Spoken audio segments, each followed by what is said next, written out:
June is typically the best time. Okay. I never defoliate in July and August. Because really by that point the Japanese maple is not really growing that much. It does most of its growth in the spring. Yeah. And absolutely never do it in like September. However, actually I'll get back to that. Okay. So now I've done my defoliation. The tree is going to need less water, obviously, and so I have to moderate the water.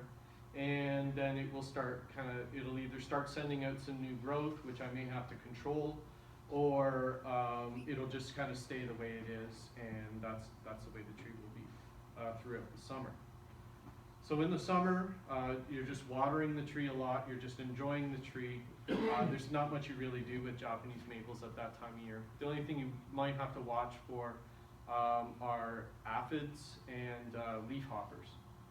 Leafhoppers particularly love Japanese maples. And you always know you have them when you start seeing new leaves come out all wrinkled. And you know that some sucking insect has gotten to it. If you have that sort of problem, then use some insecticidal soap or whatever kind of insecticide you have. I would be very careful. Some Japanese maples are sensitive to what you spray on them. So you want to make sure that you don't spray it with anything that they don't like.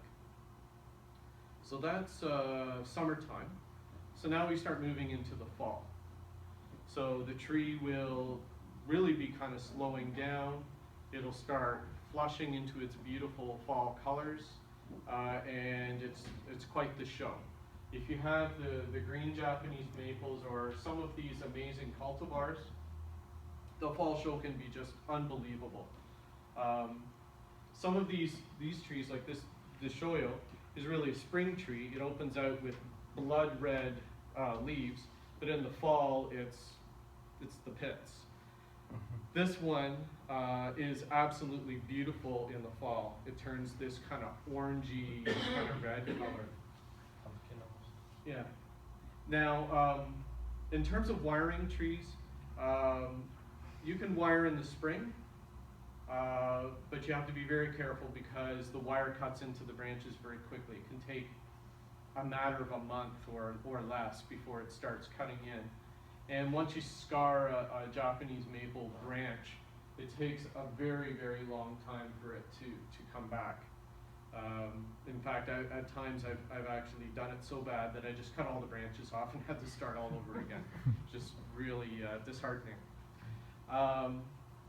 You can wire in the summertime. A good time to wire is right after defoliation because then you can get in there and see the branches. But what I think the best time for wiring is if you can put the tree in a garage or protect it in the winter is in the fall. And a lot of the Japanese bonsaiists, they do that in the fall. So 10 days after leaf drop is kind of when you have to stop. But up till that point, the branches are very, very supple and you can bend them. And all your buds are set, so when you're wiring, you're not going to knock the buds off like you do in the springtime. And I think it's really, really great. And then when you come to spring where you have to wire all of your larches and other types of trees, you're like, Japanese maple, just put that out on the bench. So, so I like to do that. And sometimes I even just defoliate, take the leaves off early so that I can get in there and do my wiring. Okay, so then usually around November, you get to the point where you're starting to get some pretty hard frosts. I let my maples get hit by -1, -2, maybe a couple times because it just kind of shocks them right into hardening their buds and going to sleep. But then at a certain point in time, you have to put it away. So, David, do you just put yours in the ground, or do you put them in the garage around here? Open outside. Yeah. But the smaller ones I put in the garage. Right. Yeah. So I just put all of mine into the garage. I don't actually have any Japanese maples outside. So I guess it really depends on how much risk you want to take on. But we're warmer Yeah, you were definitely a lot warmer here. And certain varieties, like I think like this green Japanese maple probably could withstand a more harsh winter or colder conditions than this Kotohime can. So it really depends on the variety, and if you look in the Japanese maple book, he will tell you what the zone is, and that gives you a pretty good idea of what it can handle. Okay. And then now you're in winter and just waiting for spring. Question. And the red varieties that you don't defoliate.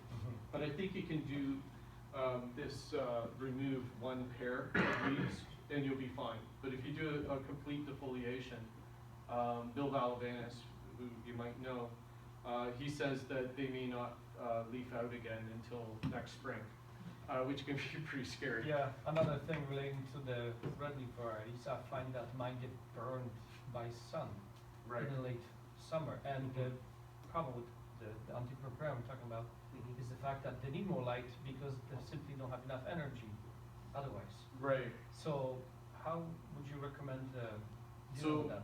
So I'm kind of lucky in that I have a nice open area for morning sun, and it's full sun until about 11, 12 o'clock, and then it gets no sun for the rest of the day. So I would say if you're growing Japanese maples, that's ideal. If you don't have those kind of conditions, I would try to use shade cloth to kind of simulate it. Another thing, sorry, I'm going on to time here. When it comes to removing the branches, what's the best time to do it, and how you prevent from dieback? Okay, so that's a very good question. So maples produce syrup, right? And Japanese maples are all exactly the same. So if I go on, let's say this particular one would be a good example, where there's a lot of turgor pressure. It's really pushing the sap up into the tree right now. If I go and cut off a major branch, it's gonna weep like crazy, and it could potentially hurt the tree.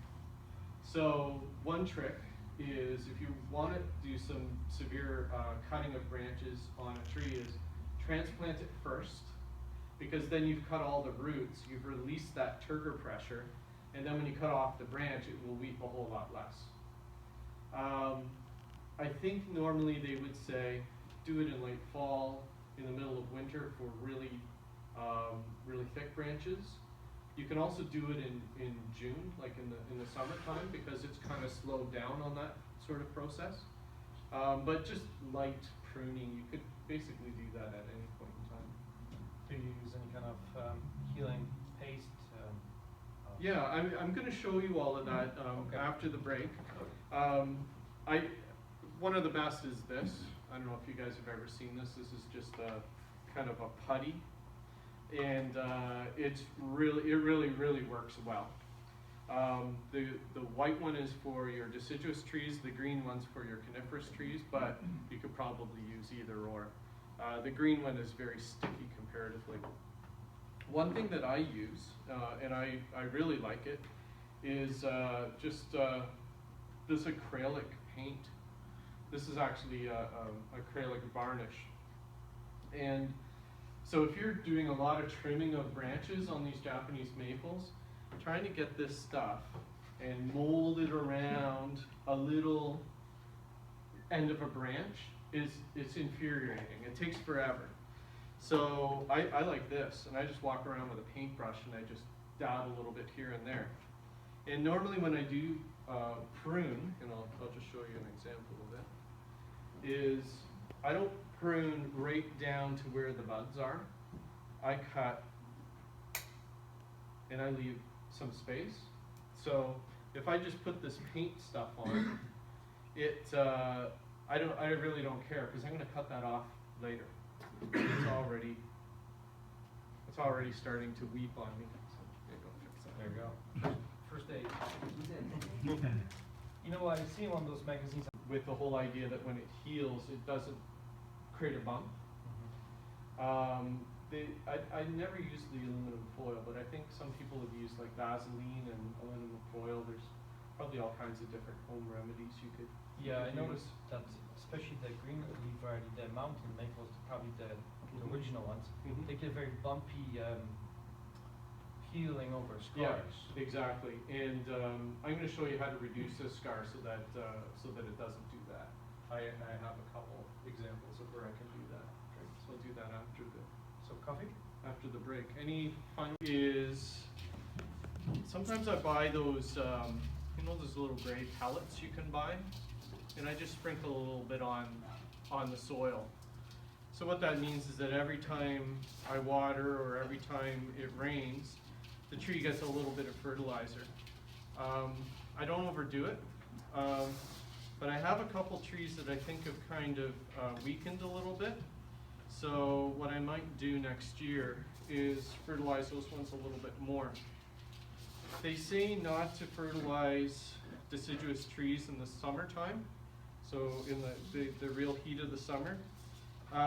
So what I've done is I've gone and bought little fertilizer baskets. And you can go on eBay, and there's a guy in Thailand who sells them. And basically, what you do is you fill those fertilizer baskets with that, or any other kind of fertilizer pellet that you have, whether you make it or whether you buy it. And then you can put that on in the spring. It's okay, you can leave it on. And then in the summertime, you could just take those fertilizer baskets right off. Now, when it comes to fertilizing, as you're starting to move towards the fall, what you want to do is just reduce the amount of nitrogen that you're using. And so what I use is, there's a product called Bloom Plus, which you can get at Lee Valley. And it is 0-10-10 or something like that, so just the phosphorus and the potash. And so therefore you don't get any kind of late season growth, which you definitely want to avoid when you're trying to prepare your trees for the winter.